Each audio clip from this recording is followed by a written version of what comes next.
Donc, se joint à nous ce soir pour discuter du film qu'on a vu, Les Rayons Gamma, puis un peu de tout ce que tu as fait dans ta carrière, puis ton rapport au cinéma at large. Les étudiants et étudiantes ici, je pense, qui sont curieux et curieuses de savoir un peu comment on fait du cinéma au Québec, c'est quoi ta démarche, etc. Donc, je te remercie vivement d'être ici. C'est un plaisir. Merci de l'invitation. C'est un plaisir pour nous aussi de te recevoir. Puis, donc, c'est ça. N'hésitez pas, si vous avez des questions pendant qu'on parle, à lever la main. On va passer la parole à la foule. Puis, vous pourrez poser vos questions. Puis, Henri va se faire un plaisir d'y répondre. Ou moi de même aussi. Mais c'est plus pour lui qu'on est là. Donc, ça, on peut peut-être commencer par un résumé de ton parcours avec le cinéma. Avec le cinéma? Ça part de où? OK. Wow. Écoute, mon parcours avec le cinéma, moi j'ai étudié au cégep à Jonquière en télévision. Je voulais écrire, je savais que je voulais écrire, mais j'ai commencé là à faire des premiers courts-métrages et après j'ai travaillé un peu en télé. Là j'ai fait un bac en cinéma. J'ai travaillé, j'étais directeur de figurant, mettons troisième assistant réalisateur sur Ouattatata, mais là c'est beaucoup trop détaillé. Je m'occupais des figurants, puis...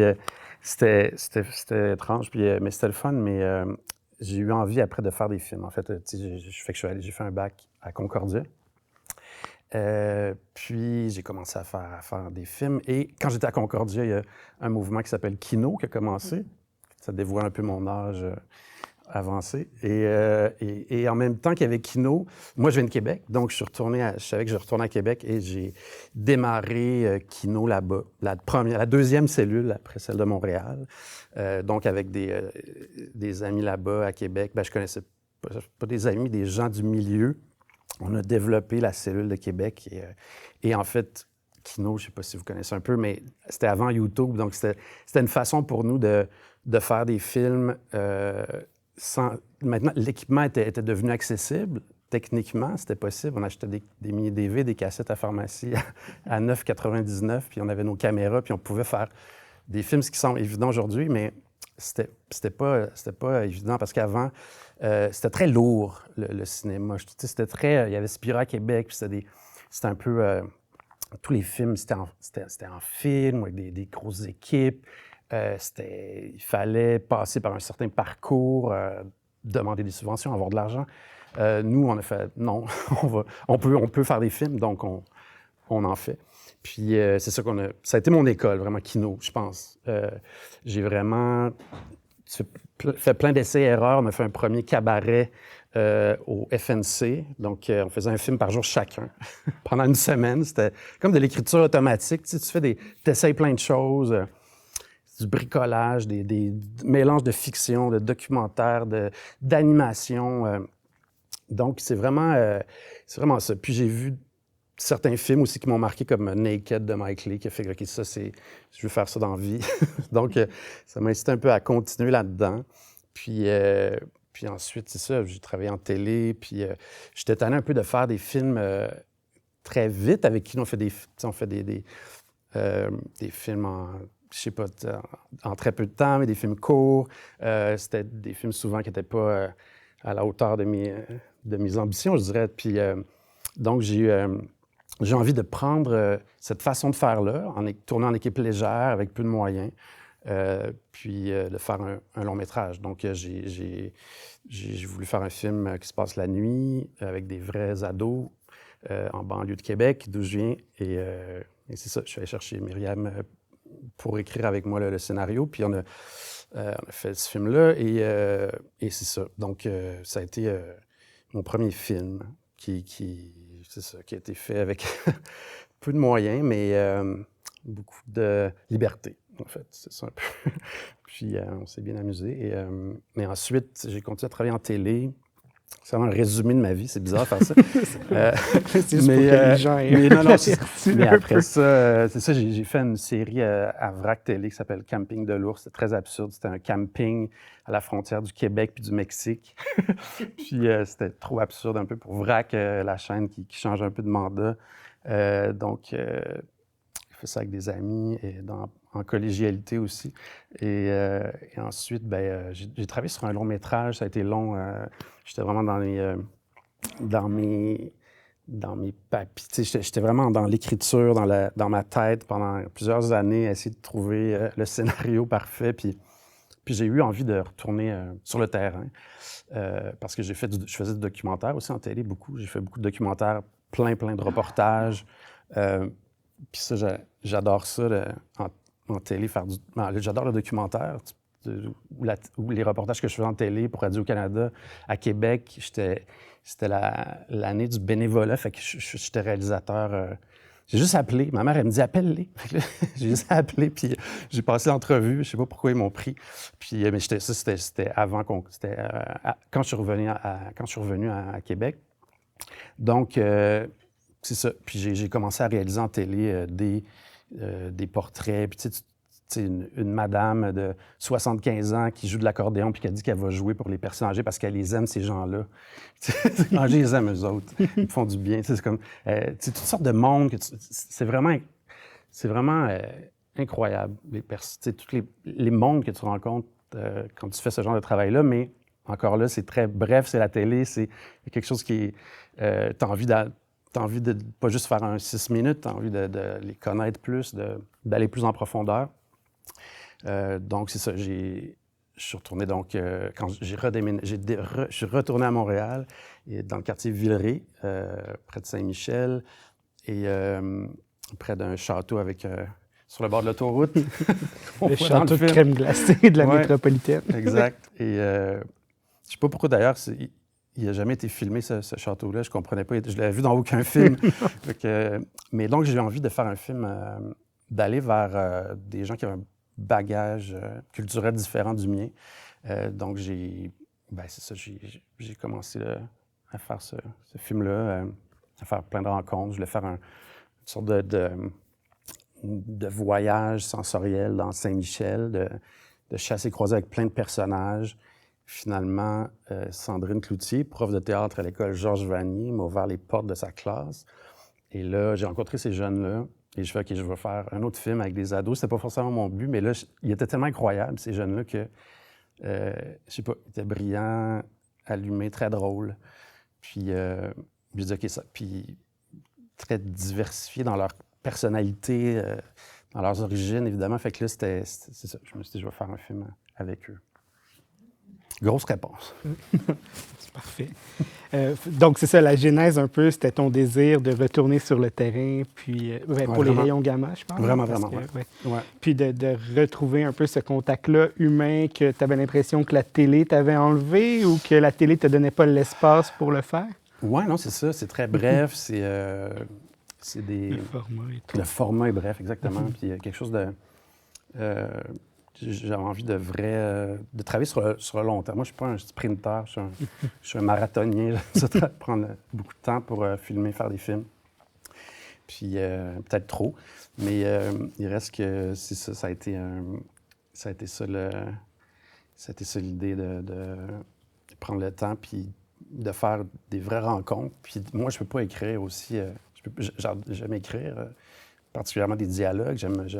C'est la forme d'art que j'aime le plus, évidemment, mais après, je peux pas, je sais pas si ces jeunes-là, je les connais pas, donc ça a été vraiment une rencontre. J'ai passé beaucoup de temps là avec Emmanuel Jiménez. On a fait de la recherche, puis on a passé des questionnaires dans les classes. Je suis resté presque 3 ans à cette école-là, à essayer de voir qui ils étaient, leur goût, ce qu'ils font, ce qu'ils aiment dans la vie.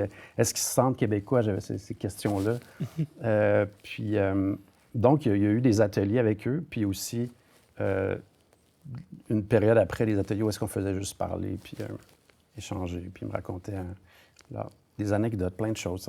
C'était vraiment un échange, puis voilà, c'est ça. Donc, c'était c'était essentiel dans le processus. C'est ça que... C'était vraiment... C'est un film sur la rencontre aussi, donc c'est ça qui est arrivé. C'est aussi simple que ça.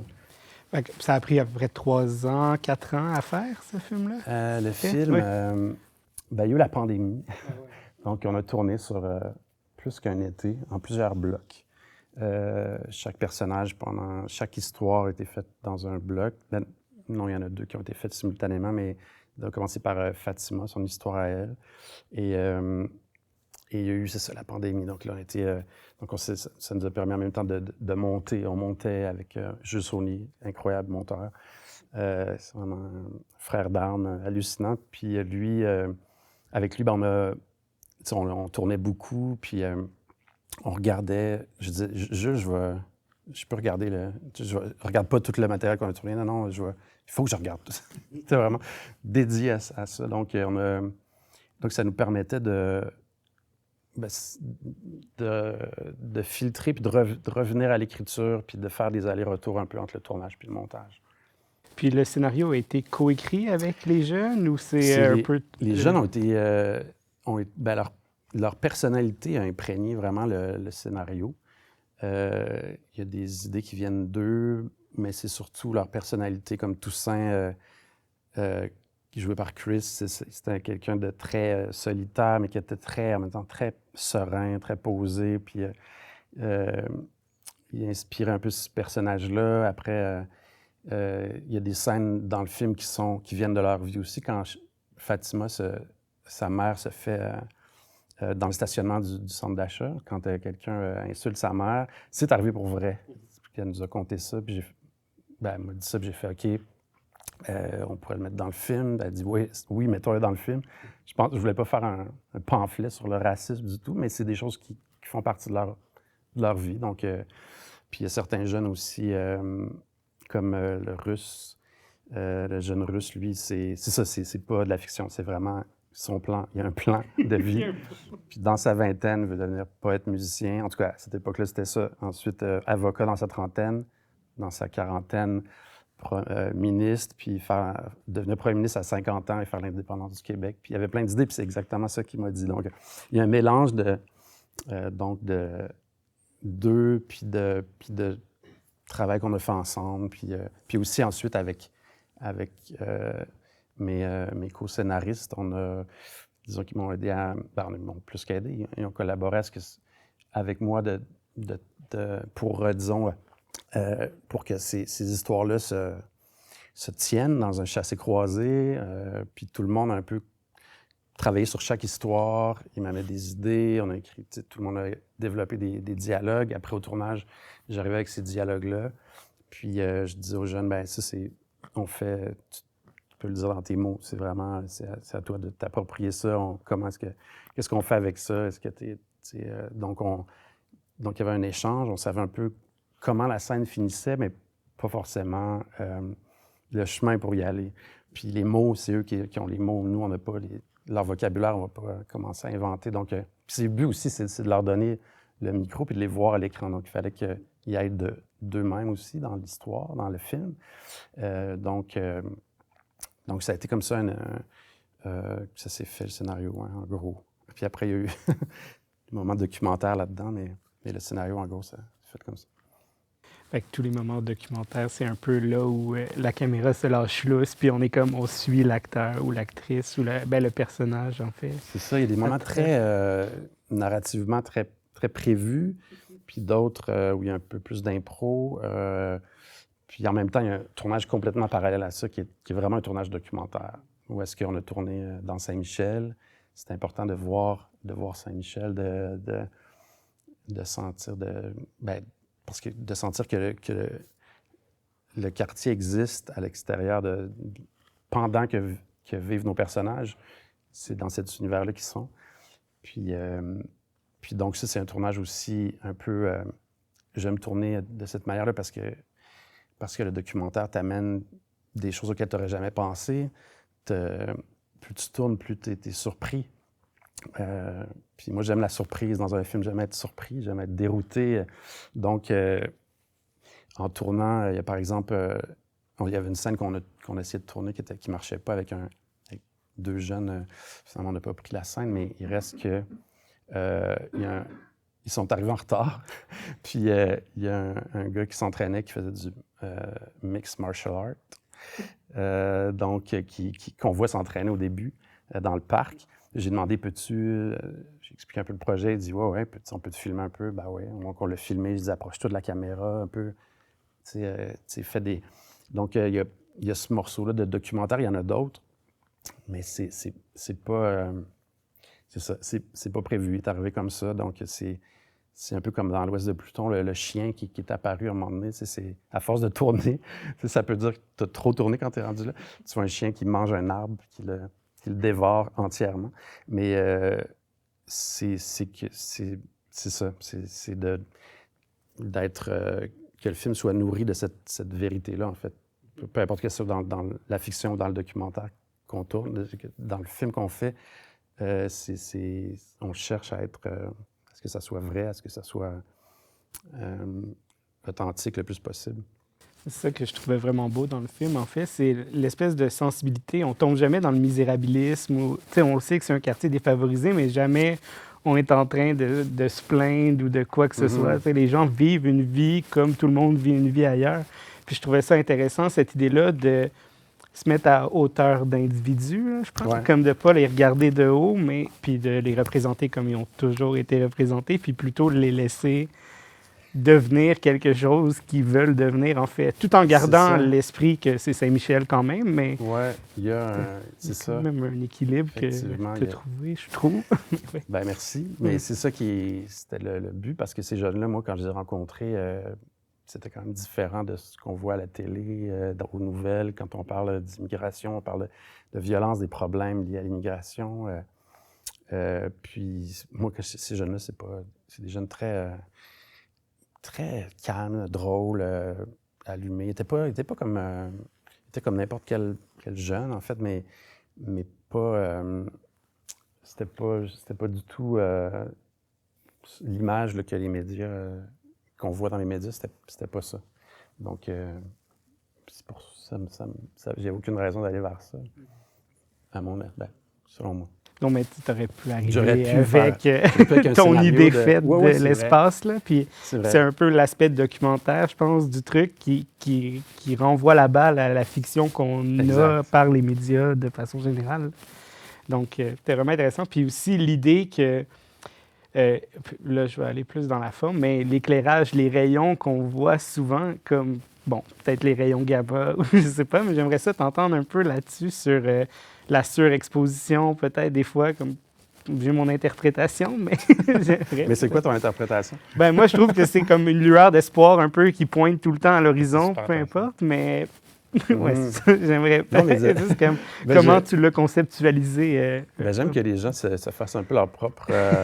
fassent des liens à travers tout ça eux-mêmes, mais en même temps, moi, je peux dire que je suis fasciné un peu par le fait que on est traversé par des ondes constamment. Constamment, puis dans le film, il y a la voiture électrique, le micro-ondes qui explose, des choses comme ça. Il y a le thérémine qui est joué par un peu de manière magique, sans qu'elle touche à l'instrument. Donc, c'est un peu pour parler de l'invisible, des forces qui nous traversent, qui nous relient, qui montrent un peu notre fragilité, condition humaine un peu fragile, parce qu'on dépend de choses qui nous dépassent, mais donc il y a un peu de ça. Moi, ma mère est électrosensible, donc je pense que ça a un lien aussi, mon intérêt pour ce sujet-là. Oui, tu sais, si tu allumes ton téléphone, elle va le savoir. Elle souffre de ça, puis en même temps, c'est ça. On ne sait pas trop pourquoi, comment, c'est mystérieux. Donc, mais oui, il y a aussi c'est ça un peu mon interprétation. C'est une façon de parler de l'invisible, en fait. Puis, les rayons gamma, c'est le choc, en fait, de deux... il y a plusieurs... J'en ai déjà trop dit. Mais c'est le choc d'astres, en fait, d'astres gigantesques, de planètes qui entrent en collision. Donc, il émane de ce choc-là des rayons gamma, qui sont les rayons, qui est l'énergie la plus puissante qu'on trouve dans l'univers. Donc, c'est intéressant de jouer avec ça, de parler de ça sans avoir... de poser des questions aussi. C'est ça. On sent dans le film aussi, il y a comme une espèce de suspension. Des fois, il y a des actions qui mènent à d'autres choses. C'est comme cette idée de réverbération, on pourrait dire, même visuellement aussi. Là, on voit des fois, on est aveuglé par des rayons de soleil, tout ça. Donc, exact. C'est un peu cette idée-là que tu soulevais. J'avoue que, tu sais, je me disais pas dans le film, il faut qu'il y ait des rayons ou des flares, comme on dit, mais en filmant, tu fais non, ça marche. C'est même un des DOP, je me rappelle plus lequel, a dit non, mais ça marche dans le film. Puis je suis d'accord, non, on laisse, ça fit avec ce qu'on fait. C'est cohérent avec ce qu'on est en train de faire. Dans un autre film, on l'aurait peut-être caché, mais pas cette fois-là. Puis, est-ce que tu les as laissés filmer un peu, les jeunes aussi? Ou, Filmer? Ouais. Non. Non, OK. Ben, filmer. Non, je ne l'ai pas laissé filmer. Mais Annie, qui joue le cousin à mort, lui, il nous a aidés sur la technique, sur les histoires des autres. Ouais. Donc, il est plus vieux un peu. Mais ouais, ça aurait pu être intéressant de les laisser. Bien, ils sont tout le temps sur leur selle, ils sont tout le temps en train de se filmer. Donc, à la première à Saint-Sébastien, ils filmaient l'écran. Pendant que le film jouait, ils regardaient le film dans leur écran. Puis je disais, vous aimez le film? Ouais, pourquoi? Ben, on joue dedans. OK, mais après, ils l'ont vu de manière plus... je pense que c'était aussi parce qu'ils ne l'avaient pas encore vu. Donc, c'était un peu impressionnant pour eux, mais de se voir. Mais non, on n'a pas, ils n'ont pas filmé. Puis le cousin aussi, je trouvais, c'est un personnage intéressant quand même parce qu'il veut juste tout voir, les attractions touristiques finalement. Puis même à la fin, c'est comme le summum de la déception. Il va au lac des Castors, puis c'est un lac qui ne tient pas ses promesses. C'est quand même cool comme concept. Puis ce personnage-là a été pensé un peu comment, de quelle façon pour faire écho à ces gens-là qui vivent leur quotidien qui est un peu plus ordinaire ou... Ben, il y a dans le but, dans l'envie au départ du film, j'avais envie de, ben, comme pour Pluton aussi, de placer des personnages qui sont donc en confrontation, en conflit avec les autres, dont leur perception du monde doit s'adapter à celle des autres. Puis j'ai eu cette idée-là d'un cousin. On a tous un cousin, mais d'un cousin très différent, donc d'Abdel, qui viendrait un peu semer le trouble dans son été. Et ses amis l'aiment plus que l'aiment. Lui, il prend beaucoup trop de place dans sa vie. Donc, c'était ça l'idée de ce cousin-là. Puis l'idée que le cousin visite aussi la ville, qu'il soit un touriste vraiment intense, qui a envie de...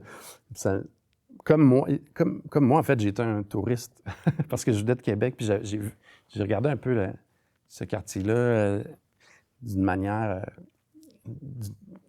j'étais dans la découverte, quand tu parles des extraterrestres. Ils sont dans la découverte. Ben, c'est ça. Moi, j'étais comme lui, en fait. J'étais en train de... Je découvrais à mesure. C'est ça. Je suis un peu tous les personnages, mais c'est ça. C'est normal. Quand on fait un film, on est un peu partout. Mais c'est ça. C'était juste intéressant, drôle d'avoir cette dualité-là entre les deux cousins. Puis un cousin, il y a un lien familial, mais jusqu'à quel point il y a des cousins... J'ai quelques cousins, j'en ai pas beaucoup, mais avec lesquels je suis très proche. Puis d'autres avec lesquels je suis très, très loin. Pourtant, c'est le même degré de familial. Il y a pas... donc, c'est intéressant, ça aussi. L'amitié versus la famille aussi. Je trouve ça très important dans ce film-là. Là. Surtout, on le voit, c'était comme les amis sont quasiment plus importants que leur famille, des fois. Là. Ouais. Puis même avec... là, j'ai oublié son nom. Fatima. Fatima, excuse-moi. Même elle, elle va défendre son autre ami, puis tout le temps... Je trouvais ça intéressant. Je ne sais pas si c'était conceptualisé un peu pour faire la dynamique entre le monde des enfants versus le monde des adultes aussi, parce qu'il y a une scène à un certain point où ben, la vieille dame va s'asseoir à côté de Fatima, justement, Ouais. puis Fatima la console, puis comme il s'auto... Il y a comme un moment d'harmonie un peu entre ces deux générations-là, ces deux Ouais. communautés-là aussi, là, qui sont très éloignées. Là, puis, je sais pas... C'est drôle que tu parles de ça parce que c'est exactement cette scène-là qui passe un peu à... Ben, pas dans le bar, mais qui est une scène parmi d'autres dans le film, mais c'est l'idée... C'est une des idées que j'avais au départ. Une des premières idées que j'avais, c'était... Au début, j'imaginais un gars, mais dans un terrain vague, un jeune vraiment qui est au plus profond, puis ça va vraiment pas bien, perdu, qui est vraiment dans la dépression et qui voit une vieille dame qui arrive vers lui et qui dit un nom qui n'est pas le sien et qui est visiblement en état de démence. Et ça, c'est une idée que j'avais. Puis je trouve que c'est ça. Elle a su s'immiscer dans cette histoire-là parce que c'est ça. Donc, il la ramène parce qu'il trouve... il est confronté à une souffrance qui est plus grande que la sienne, peut-être. Ou en tout cas, à quelqu'un qui est en détresse, puis il oublie sa propre détresse. Donc, c'était ça, dans cette idée-là, il y avait ça. Donc, après, ouais, ça a pu s'intégrer à l'histoire. Ça a été Naïma, donc, travaillait dans ce centre-là. Il y a une histoire d'amitié fusionnelle entre Naïma et Fatima. Ça a été... c'était très important. Puis cette histoire que Fatima défend absolument, est prêt à tout pour défendre cette amitié-là. Puis c'est ça. Donc, c'est quelque chose de beau, puis en même temps, qui est prêt. En même temps, elle va trop loin, elle respecte pas justement sa promesse, puis il y a quelque chose de trop intense dans son envie qui, à un moment donné, fait qu'elle oublie l'autre. Elle pense plus à elle qu'à l'autre. Il y a des questions. Je sais pas, on est rendu deep. Là. Peut-être qu'on a... Excusez. On peut rire. Oui. Oui. Bonsoir déjà. Bonsoir. C'était super. Vraiment un bon moment. J'ai pleuré, ri, toutes les émotions. Mais c'est formidable. Surtout avec la scène de la comédie, justement, comme le disait Jean-Sébastien, ça m'a tout de suite... c'était magnifique. Mais j'ai une question, je ne suis pas très sûre de la signification de cette petite voiture elle les lit ou obviously dans le quartier, etc. Mais elle arrivait à certains moments assez cruciaux et j'ai pas réussi à déterminer s'il y avait un autre sens derrière ou si c'était juste ce lien constant. Ouais, peut-être qu'elle est trop là parce que les gens m'en parlent trop de cette voiture. Mais tellement plus là. La moitié du budget des effets spéciaux, c'est enlever la voiture. Dans toutes les scènes, la voiture arrivait. Puis, ben c'est sûr que la voiture unie, fallait à certains points dans le montage qu'au moins les personnages les voient à un certain moment, au moins une fois chacun. La voient au moins une fois chacun, peut-être. Peut-être que c'est trop, mais oui, c'est une façon d'unir les histoires, puis parler encore pour moi de l'invisible, parce que cette voiture-là, je pourrais pas expliquer comment... Je pourrais pas expliquer à quelqu'un qui vient d'une autre planète. Une voiture téléguidée, voici comment ça marche. Il y a quelque chose de très, très étrange dans ça, puis après ça, c'est à vous aussi de trouver le sens que ça a, mais oui, peut-être trop, là, un peu. Je sais pas, mais... C'est certain que c'est pour unir l'espace puis parler de l'invisible. Après, c'est ça, il peut y avoir d'autres sens.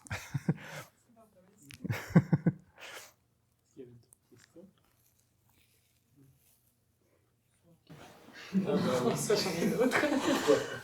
Vis-à-vis du montage, j'ai trouvé vraiment incroyable vis-à-vis du traitement de Toussaint sur ce lien à la nature, cette invisibilisation quasiment, pratiquement de l'humanité pour cette nature magnifique qui se mêlait à son âme. Et je voulais savoir du coup comment ça s'est passé cette création avec ton monteur Est-ce que vous avez beaucoup travaillé ensemble? Est-ce que tu l'as laissé faire son truc de son côté et après tu as interagi? Comment ça s'est passé du coup pour... C'est vraiment intéressant. Ben, Jules, avant, quand je faisais du montage, parce que moi, je ne fais pas de montage, donc, depuis que je travaille en télé, depuis les tout débuts, je suis toujours avec le monteur. J'ai ma feuille. À l'Ouest de Pluton, j'ai regardé, j'ai fait le verbatim c'est ça, quelque chose, c'est énorme, c'est plein de cahiers. Là. Je ne sais pas ça a combien de pages, mais de tout le tournage, j'ai écrit tout le stock shot, je l'ai. Alors que Jules, lui, c'est un monteur... c'est ça. Donc, j'avais tendance à contrôler le montage, mais en même temps à très bien connaître mon matériel, puis à faire, OK, donc il y a peut-être ça qu'on peut essayer, ça. Mais avec Jules, j'ai moins fait ça parce que lui, il est habitué il travaille d'une certaine façon. Et sa façon de travailler, c'est de tout voir, donc. Et ce qui n'est pas commun à tous les monteurs, je pense, je ne sais pas, mais lui, donc, il voit tout et il fait des propositions, il monte de son côté, il fait un assemblage de chaque scène et il me propose des choses que des fois auxquelles je n'aurais pas pensé. Donc, on travaille comme ça, chaque pièce du casse-tête, et ensuite, on voit et ensuite, il y a une deuxième étape où est-ce qu'on peaufine, puis on va plus loin, puis on essaye plein de choses. Donc, il y a une bonne partie du temps où il est seul, puis après, quand on peaufine davantage, là, on est ensemble. Pour le montage de l'ensemble de cette fresque-là, ça a été quand même considérable parce qu'il y a il y a beaucoup de documents, il y a beaucoup de scènes qui ne sont pas dans le film, des scènes documentaires aussi, on a quand même, ou des plans. Donc, c'est essayer de trouver un équilibre, évidemment, dans ça, mais on est d'abord dans essayer de créer chaque histoire avant de les mettre ensemble. On a essayé de faire chaque histoire indépendamment, puis après ça, on les a graduellement, on a commencé à trouver... Bien, il y avait déjà un plan, il y avait un scénario, mais de voir est-ce que le scénario colle, si on essaie cette scène-là, qu'est-ce que ça marche, celle-là. Jules est un public très difficile, donc c'est bon parce que moi, quand j'ai envoyé du matériel, des rushs, mettons, il y a 3 acteurs, puis il dit, lui, ces 2-là sont vraiment bons. OK, ça veut dire que l'autre, il l'a moins aimé, fait qu'il fallait que je le persuade. Des fois, j'ai des idées aussi, puis il faut que j'essaie de montrer que ben, ça se peut, je pense. T'sais. Donc, c'est ça, c'est d'essayer de creuser comme ça, puis de... je sais plus où j'allais avec ça, mais... On parlait de la relation à la nature aussi, puis le personnage de Toussaint, justement, oui, qui est comme très... Il est quasiment il est dans sa bulle, là. C'est ça, il est vraiment dans son monde, mais en même temps, c'est un peu le narrateur de l'histoire, puis il y a quelque chose de très intérieur, contrairement aux autres histoires où on est plus dans l'extérieur. Lui, il est très... puis qui parle donc avec cet inconnu-là, qui va aussi finir par perdre parce que vous avez vu le film, mais donc il y a quelque chose de... c'est quelqu'un à qui il se confie, mais c'est intéressant de se confier à une voix, à quelqu'un qu'on n'a jamais vu. Donc, il y a une dynamique déjà intéressante là. Puis, avec le montage, bien, on a essayé des choses. Il y avait beaucoup de plans où il était tout seul. Tu sais, par exemple, est-ce que c'est quelqu'un qui est tout le temps sur son téléphone? Puis rapidement, on fait non, je veux pas qu'il soit... Il faut pas qu'il soit... On peut très bien comprendre qu'il parle au téléphone sans le voir être au téléphone.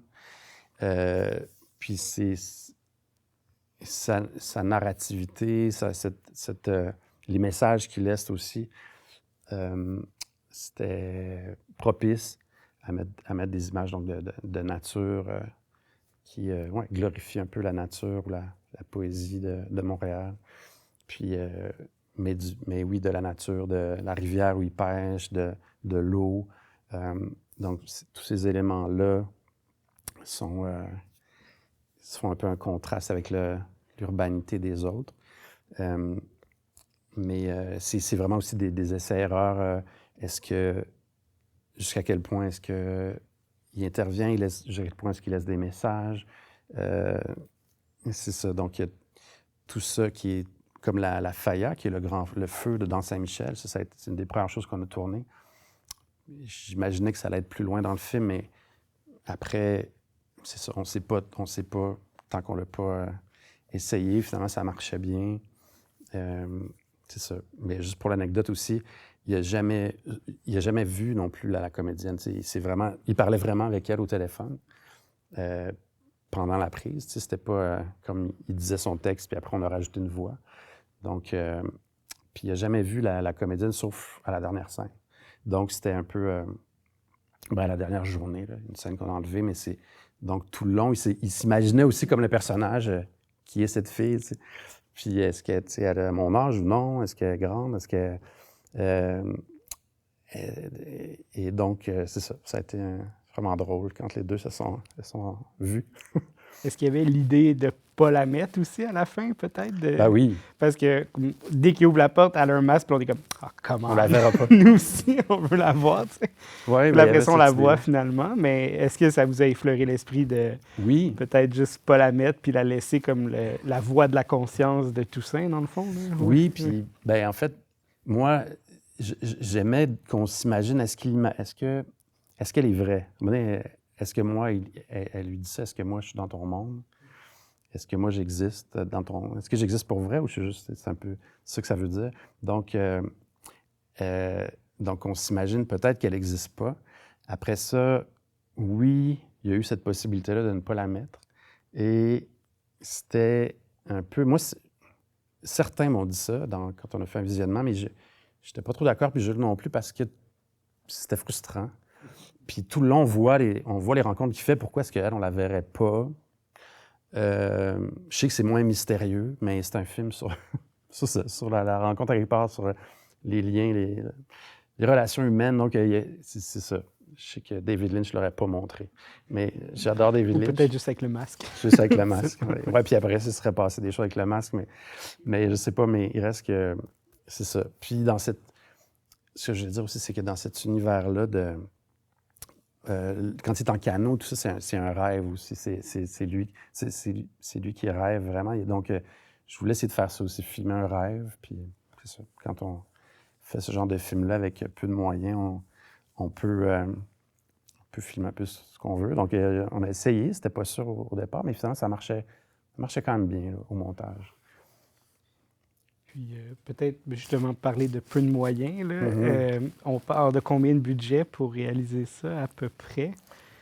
Si c'est possible de le divulguer. Ben, c'est sûr que c'est largement moins qu'1 million. C'est ça. C'est très vague, ce que je dis. Ça peut être 25$ ou 1 million. Mais 990 000. Oui, c'est ça. Mais non, c'est, je sais pas, 700 000 peut-être en tout. Là. Mais c'est un film que j'ai fait avec les Conseils des arts. Et je suis allé chercher un peu tout ce avec le Conseil des arts du Québec et du Canada. Et ensuite, la SODEC est arrivée un peu plus tard, comme pour plus tôt, on tourne. Puis après ça, un montage, on montre le montage. Et ils nous donnent de l'argent pour finir le film, puis avec des bons moyens. Là. Donc, avec des moyens très bons pour la post-production. Donc, ça a été comme ça qu'on a fait le film. C'est quand même très peu des petites équipes. Il y avait des fois, Sylvie Desmarais, directrice artistique qui venait à l'occasion. Des fois, elle me préparait les accessoires. Puis, c'est ça. Puis aussi, moi, j'avais plusieurs chapeaux. Là. C'est ça. Donc, des fois, j'étais accessoiriste. Tu fais un peu de tout. Là. J'ai fait je fais pas mal de caméras aussi là, dans les bouts qui sont plus documentaires. J'ai fait moi-même la caméra dans certains plans. Donc, c'est ça. Faut être... c'est ça, c'est un peu le système D, des brouillardiers. Ça vient avec des inconvénients. Dans le sens que tu tournes avec des jeunes qui peuvent partir s'ils veulent. Il y a au départ où il y a comme... C'est pas des... il y a comme quelque chose de plus lousse un peu, mais ça vient avec une certaine liberté, encore une fois, de tourner un peu... de te retourner plus facilement, puis de prendre le temps de penser au film, puis de réfléchir, puis quand il faut aller très vite, c'est comme, OK, il y a la Faya ce soir, go, on y va. C'est pas... c'est quelque chose que tu peux faire quand tu es justement quand tu as une équipe de taille documentaire ou que toi-même, tu es capable de... Tu fais de la caméra, tu peux sortir, prendre la caméra, puis aller filmer des trucs.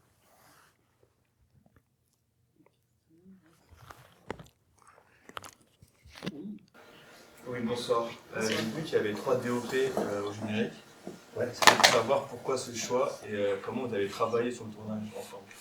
Ben, c'est pas un choix. C'est c'est juste que on a commencé avec 2 DOP, parce que il y a souvent 2 caméras. Puis c'était pas forcément... C'était déjà 2 DOP dans la vie, puis ils s'entendaient bien, Philémon et Nathan. Ensuite, Nathan est parti, Philippe Saint-Gelais est venu prendre sa place. Donc, parfois, c'est-à-dire qu'il y en a toujours un qui leadait, si on veut. Mais il y avait une sorte de consultation entre eux, avec moi. Il y avait toujours au moins deux DOP, là, sauf dans certaines scènes plus documentaires. C'est ça. Mais c'est pas un choix, c'est la vie qui a fait un peu que... Tu sais, quand on a tourné aussi sur une longue période, donc à un moment donné, ben, le personnel a tendance à vouloir faire d'autres choses aussi, c'est normal. Donc, c'est ça l'idée. L'autre question, c'était quoi? Comment vous avez travaillé ensemble? On a travaillé ensemble. D'abord, il y avait un leader pour chaque scène? Non. C'était plutôt par bloc, par histoire. Donc, il y avait un DOP qui prenait plus le lead de certaines histoires, de certains blocs de tournage, mais on s'est tous entendus sur la façon de tourner. Toussaint, c'est plus posé, des plans presque souvent statiques, mais construits, des scènes oniriques aussi qui sont comme ça, versus le monde de Fatima. C'est une caméra épaule qui suit davantage les personnages, puis Abdel aussi avec Omar. Donc souvent, on suit l'action, on laisse la liberté aux acteurs de... Parfois, c'est construit, même dans la mise en scène, mais d'autres fois... Puis on essaie avec les acteurs, on voit ce qu'ils proposent. Donc, parfois, c'est très... c'est très construit, mais souvent, il y a une forme d'impro, comme quand on fait du documentaire, on ne sait pas forcément ce qui va arriver. Donc, ça prend des cadreurs très à l'écoute de ce qui se passe. C'est très à l'écoute. Je pense que l'écoute, c'est vraiment important quand on fait du documentaire, quand on fait de la caméra. Parce que des fois, quelqu'un peut dire quelque chose, mais il faut rester sur la personne qui écoute. C'est plus intéressant, en tout cas. Je m'égare un peu, mais... Donc, il y avait ces 2 traitements-là, si on veut. Le traitement onirique des scènes documentaires et un traitement de Toussaint, et avec des plans plus construits, certaines poésies, certains mystères, et des scènes davantage avec une caméra épaule qui bougeait davantage, qui va chercher l'émotion aussi davantage que des plans plus éloignés, plus construits. Donc, c'était ça. C'est disons, du réalisme versus onirisme, si on veut. C'était un peu ça, les deux pôles. Voilà. Peut-être un peu parler de comment on dirige ça, des acteurs non professionnels, puis d'autant plus des ados. Est-ce que tu penses que ton expérience en tant que documentariste t'aide un peu à suivre ces gens-là parce qu'ils décident de partir à quelque part ou... Oui, bien, je pense que c'est important avec des jeunes comme ça c'est qu'un acteur, il peut faire la même ligne 50 fois, le même texte de 50 façons différentes. Un acteur comme ça qui est non professionnel, peut-être a besoin de créer davantage. Puis ces jeunes-là aussi, je ne l'ai pas dit, mais pourquoi j'ai pris ces jeunes-là en particulier, c'est qu'ils sont capables de créer. Puis c'est ce que je recherche aussi je veux travailler aussi avec des acteurs professionnels qui sont capables de créer, de proposer autre chose que le texte, qui fassent eux aussi leur bout, et qui créent, qui a une certaine une imagination, et qui construisent avec moi. Donc, il y a cette relation-là d'être vraiment dans... que ce soit des créateurs et qui ne soient pas toujours... Et puis si tu essaies avec ces jeunes-là de faire dire toujours le même texte, plus tu tournes, moins c'est intéressant, plus il se fatigue, puis ça veut rien dire, puis c'est plus bon. Puis... Donc, il faut qu'il y ait... il faut qu'il trouve... Chaque fois, il faut trouver une raison pour la refaire, ou trouver une façon, une autre façon, ou que ça, trouver quelque chose que eux soient en état de chercher aussi, tu sais, que ça soit pas juste... c'est ça, comme des soldats qui font toujours la même chose, puis donc, il faut c'est ça, qu'il y ait la liberté de toujours être en train de créer eux-mêmes, je pense. Puis après ça, je pense que plus ils tournaient, plus ils étaient capables de voir eux-mêmes quand ils étaient faux. Ah non, je la refais, je peux pas. Ou tu sais, il y a quelque chose de... puis de comprendre ce que je cherchais aussi, tu sais, où est-ce qu'on allait. Mais c'est sûr que c'était très près d'eux, en fait. C'est très près de ce qu'ils sont dans la vie. Mais des fois, ils s'éloignaient un peu trop d'un certain naturel. C'est aussi normal. Un acteur essaie de chercher autre chose ou va essayer va essayer des choses, puis des fois, ça ne marche pas toujours. Et des fois, c'est surprenamment bon. Donc, c'est vraiment en essayant à chaque fois, puis en travaillant le essai-erreur, puis ces jeunes-là aussi, bien, c'est sûr que c'est eux, en plus, qui contrôlent le dialogue, leur façon de dire le texte. Donc c'était intéressant parce que je pense qu'ils se sont surpris eux-mêmes aussi parce que c'est pas une école où il y a de l'improvisation. Tu sais, le sport impro, là, quand tu as deux équipes autour d'un... Donc, ils faisaient pas... C'est pas une école secondaire où il y avait de l'impro, ils n'avaient jamais fait ça. Donc, ils n'étaient pas forcément conscients qu'ils étaient capables de faire ça. Puis, en atelier, ils se surprenaient eux-mêmes, puis je pense qu'ils se trouvaient... ils réalisaient qu'ils pouvaient le faire très bien, puis la répartie qu'ils ont dans la vie, bien, ils l'amenaient dans le film, dans leur personnage, Et je pense que c'était peut-être rassurant pour eux en tout cas, de voir qu'ils pouvaient être eux-mêmes, puis qu'ils pouvaient rendre le film meilleur en plus. Donc, c'est comme ça que j'ai dirigé. C'est vraiment, ouais, essai-erreur, puis d'essayer d'être le plus... tu cherches toujours la vérité, tu cherches la vérité. Il faut que ça soit authentique. Puis même l'acteur, il le sait aussi. Puis, mais souvent, ça peut arriver dans les débuts d'une scène ou ça peut arriver à la toute fin. Alors, normalement, c'est plus à la fin, après avoir essayé des choses, après avoir vraiment dirigé, donner un sens, en fait. Tu donnes un sens à une scène. Et là, plus ça va, plus tout va dans le même sens. Et normalement, les dernières prises ou presque les dernières sont les meilleures parce qu'on sait tous ce que ça doit être. On se met d'accord. On se met d'accord sur ce que ça doit être. Puis il y a une certaine vérité, en fait, qui émane. Puis là, puis ça devient la bonne prise, ça devient la bonne scène. C'est ça, en travaillant comme ça, petit à petit. Mais comment on travaille aussi, je trouve, c'est important j'ai eu la chance d'avoir Micheline Langto comme enseignante. Et à Concordia, et elle disait que, en fait, c'est extrêmement important de mettre un acteur, de créer une bulle autour d'un acteur qui soit en confiance, et surtout avec des non-professionnels. Ça, c'est sûr. Puis quand tu fais un documentaire aussi, tu vas tourner super longtemps. Avant de tourner, je veux dire, tu vas être très longtemps avec les gens là, avant de tourner, qu'il y ait un rapport de confiance, ou qu'il y ait un rapport de confiance qui s'installe. Et avec un acteur, même professionnel, je pense que c'est sûr que ça prend une bulle. Il faut que l'acteur soit bien. Puis qu'il soit protégé un peu de tout le reste, puis qu'il soit concentré, puis qu'il soit heureux.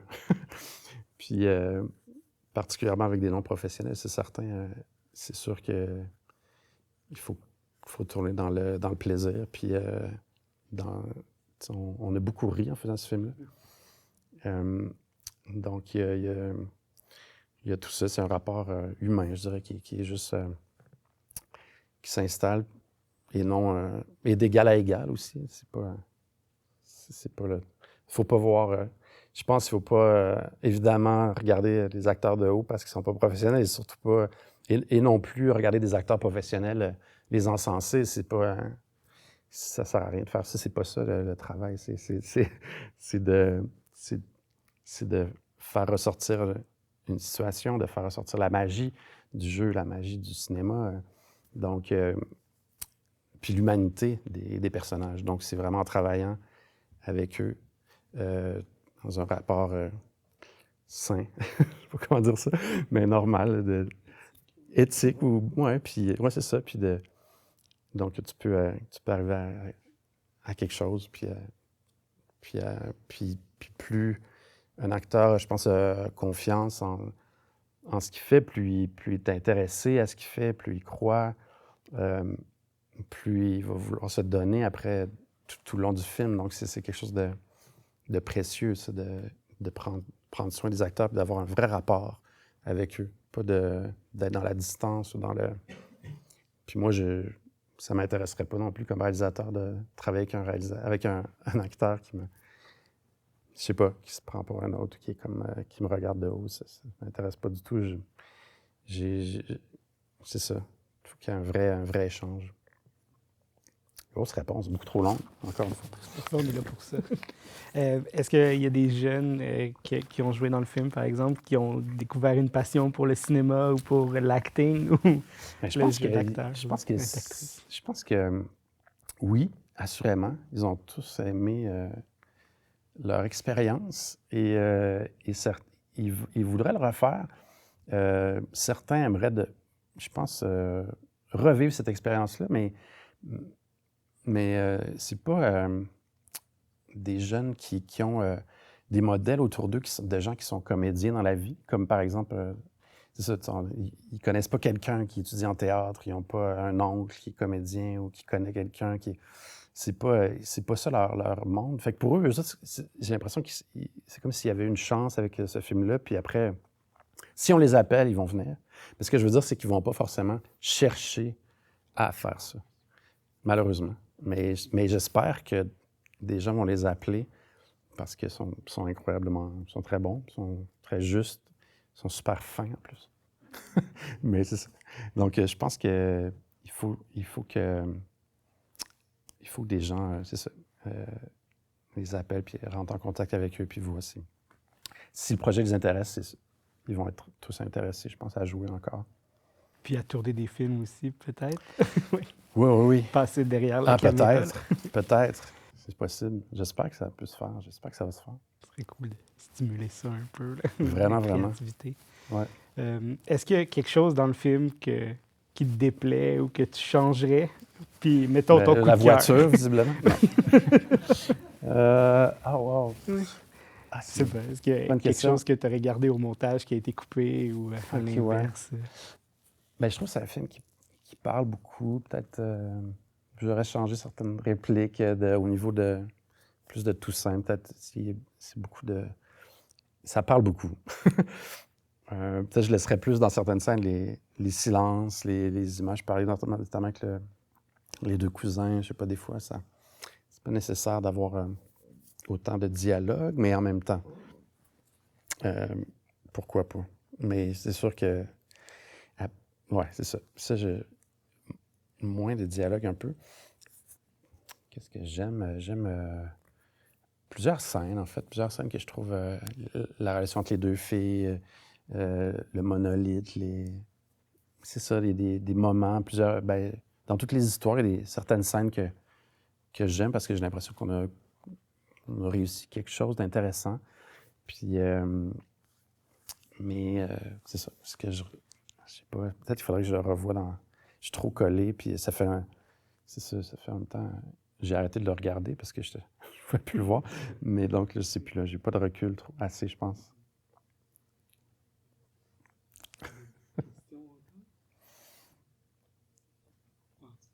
Mais merci beaucoup. Puis, c'est tout déjà? Tu terminé? Je pense que oui. Oui. On peut finir maintenant. On peut finir. Ça fait 1 heure à peu près. Ah ouais. Peut-être juste revenir sur le fait que, justement, tu n'as pas l'air d'avoir de scène préférée. Là.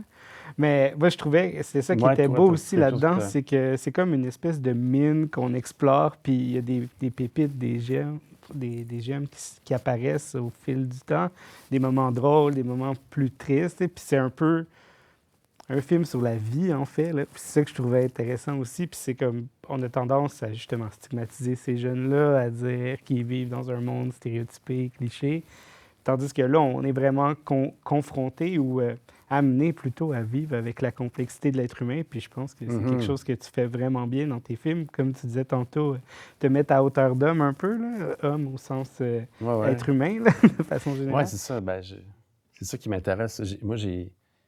Oups, je fais une petite extension. Oui. Non, mais moi, dans mes cours de cinéma, dans mon bac en cinéma, les deux cours qui m'ont donné, parmi les cours qui m'ont donné le plus envie de faire du cinéma, c'est un cours d'anthropologie, ici d'ailleurs, à l'UDM, et un cours de sociologie. Donc, c'est ça. C'est ça. On s'intéresse à l'humain, c'est ça qui est aux relations humaines, à l'existence, à l'absurdité aussi de l'existence. Donc, c'est ça qui me... Puis après, le cinéma, c'est un médium fabuleux pour explorer ça. Ben, merci beaucoup sur ces belles paroles. Merci encore. Puis félicitations, c'était vraiment... peut-être Merci. une dernière question. Excuse-moi. À 3 heures plus tard. Merci. Oui. Comme Une Colombo, dernière tu reviens chose. toujours. Ma femme me disait toujours. Peut-être juste, est-ce que tu as des projets futurs? Est-ce qu'il y a d'autres films dans les cartons? J'écris un film en ce moment qui se passe à Québec, Retour à Québec. Mais je ne peux pas trop en parler. Parfait, pas de problème. On garde le suspense, suit ça. Parfait. Donc, Retour à Québec, on se le tient pour dire. Ouais, voilà. Ben, merci beaucoup. Merci beaucoup. Merci à vous. Merci.